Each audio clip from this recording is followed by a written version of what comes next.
ओ शिव गुरु जी बनल खेवैया हो, उहे पार लगई है नैया हो।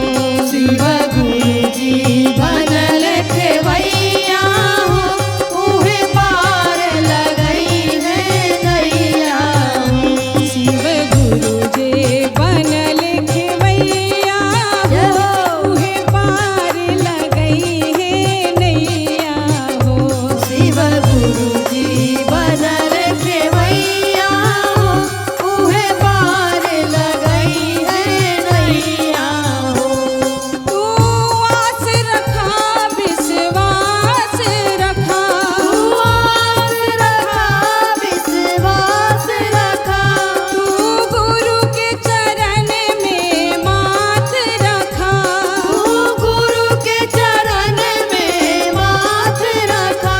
तू आस रखा विश्वास रखा, शिव गुरु के चरण में माथ रखा।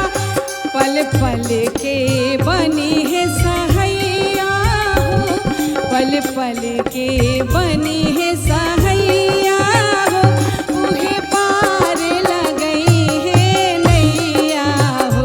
पल पल के बना है सहैया हो, उहे पार लगई है नैया हो।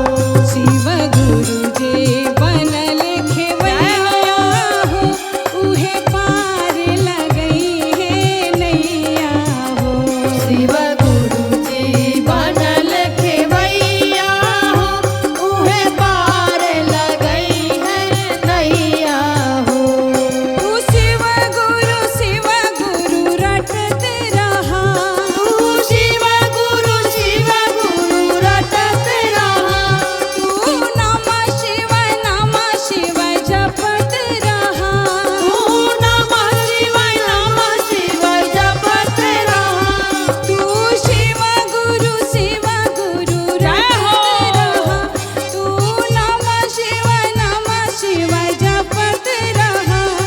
सब शिष्या के बनी है सहैया हो, सब शिष्या के बनी है सहैया हो, उहे पार लगई हो। है नैया हो। सब शिष्या के बन सहैया हो, उहे पार लगई है नैया हो। शिव गुरु जी बनल खेवैया हो, उहे पार लगई है नैया हो। शिव गुरु जी बनल खेवैया हो, उहे पार लगई है नैया हो। प्रेम से बोल दीजिए शिव गुरु महाराज की जय हो।